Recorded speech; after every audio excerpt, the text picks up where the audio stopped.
Ayan, mga pugi.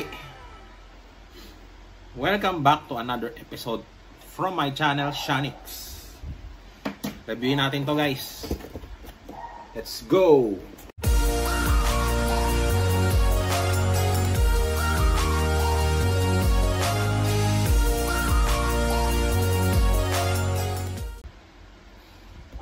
So, you know, guys, ito yung Gundam Bael from Daban Gaogao. Bootleg, in short.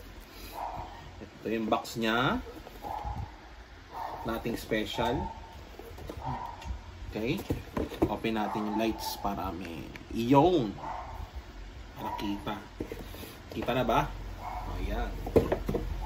Tapos, ang laman ng box na natira. Ito na lang ang natira, guys. The rest, tapon. Ayan, yung V stand. Tapos yung itong part ng ano, extra stand na to. Hindi ko alam kung tawag dyan. Tapos sa polycaps, nag-iisang part na ito. Tapos, manual.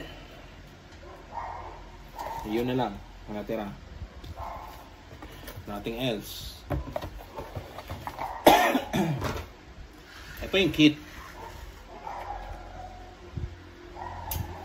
Yun, naka-display lang siya, guys. So, check natin para may idea kayo. Ito yung stand na included din, maliban sa V-stand. Okay? So, ito yung kit. Tanggalin natin yung weapons. So, ito si Gundam Bael. As you can see. Ikot muna natin.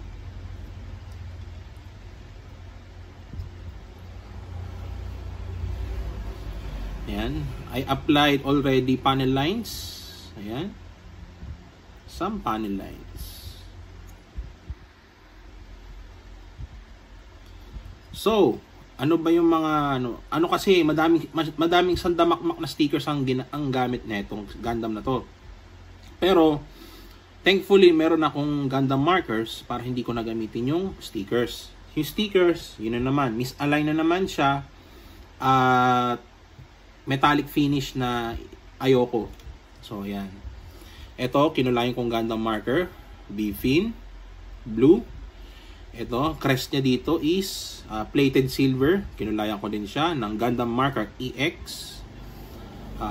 Sa likod ng paa. Ayan. Kinulayan ko din ng Gundam marker yan. Take note, wala pang mga top coat yan. Soon, lalagyan natin. Ito lang ginamit ko stickers pala. Itong kaso ang pangit talaga, guys, hindi siya kita. Itong parang lobster na yan. Ito, sa gitna ng tiyan, yan, ginamit ako ng Gundam marker yan na gray. Yan.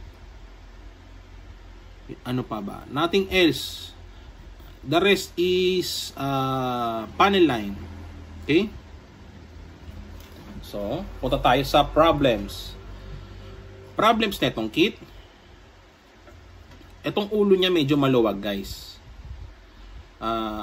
Pag ginalaw, pag inikot ng konti, matatanggal. Pero hindi siya yung parang loose na gumaganon-ganon yung ulo. Parang ano lang. And then, ano pa bang problems na ito? Next is yung weapons. Yung weapons niya, pag nilagay mo, hindi siya nag-i-stay. Maluwag siya sa kamay, guys. Maluwag siya sa kamay. Ayun. Nag-umiikot siyang ganyan. Nagsiswivel siya. Ayun. Isa sa mga problem. Etong wings. Minsan bumababa siya mag-isa eh. Ngayon, ewan ko bakit di siya, Itong wing na to. Bumababa yan na ganyan mag-isa. Gumaganon. Ewan ko kung bakit ngayon hindi siya sumusumpong. Ito ba? Ayun, bumababa siya. Pero, ayun, bumababa siya mag-isa. Ayan. Maluwag siya, guys. Ano pa ba? Ito, medyo fragile. Itong joint na to. Prone siya sa stress marks. Yun. Okay? Accessories. Also known as weapons. Ito lang. Itong dalawan to. Wala nang iba. Napakasimple. Tapos yung stand. Yun lang. Okay? Next is articulation. Ayun! Wait lang, guys. Naalala ko na. Kasi tagal ko nang nabuo ito eh. A week ago. Isa pa palang major problem niya is ito. Itong skirt na to. I suggest huwag nyo nang ikat sa gitna. Kung ang Bael Gundam na bibili nyo is bootleg. Huwag nyo nang ikat sa gitna. Once na kinat nyo sa gitna, ano siya guys, yung maluag. Natatanggal siya. So, I suggest na hayaan nyo na lang siyang isang piece. Okay? Ang ginawa ko repair dito, nilagyan ko na lang ng glue. Pero, hindi. Yung ball joint niya mismo, nilagyan ko ng glue. Pero nagagalaw pa din ng independently. Para sumikip lang. So, yun. Okay, balik na tayo sa articulation. Articulation. Sa head. Maluwag nga siya. So, dahan-dahan lang. Sa shoulder. Ayan. Tataas siyang ganyan. Ito, may movement to. Okay, shoulder. Ito sa arms.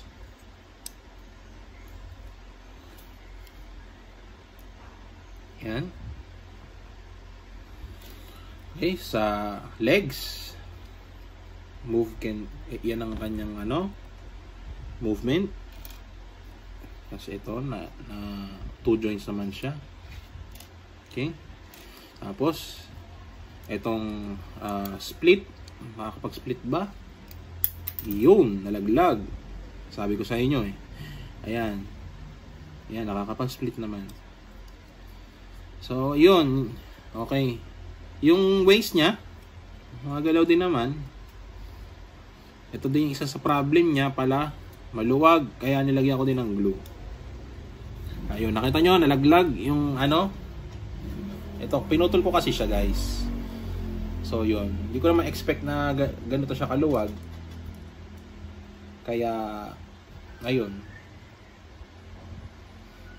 So, sa wings. Ito yung wings niya. Gumagalaw to. Tapos, merong vent dito. Gumagalaw din to eh. Ayan. Gumagalaw din yan guys to. Itong vent na yan. Ayan. Tapos, ito, umiikot din to. Naiikot din yan, umiikot. May movement din to. May movement din dito. Okay? So, yun lang guys. Napaka lang. Simpleng lang siya. Napaka simpleng kit lang. Nothing special, nothing spectacular. So, ito pa pala yung paa. Katulad lang ng kay Barbatos din. Parehas lang sila. Ayan. Parehas lang yan. Ayan, ito may nagmo-move din dito. Tapos ito yung kanya, hindi naman gan masikip. Yung kay Barbatos, sobrang sikip. Hindi maka-wiggle-wiggle. Ayan. Okay. Alright. Yan na naman si Itlog. So, yun lang guys. Wala naman siya nating special. It's up to you. Pwede nyo itong pagpraktisan. Nabili ko to ng 300 pesos kay TC Hobby. Meron din siya sa Shopee, meron din siya sa Divisoria. So yun, Gundam Bael. Okay naman siya. Suggested ko ba? Para sa akin, okay na siya. Konting repair lang din. Kasi pag sa Bandai kasi, wala ka nang kailangang i-repair. As is na siya. Kung meron ka mang kailangang i-repair, konting-konti lang. Kita naman yung details nito.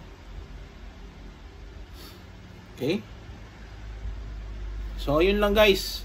This is Gundam Bael from Daban or Gao Gao. So, see you on my next episode. This is Shanix. Stay safe.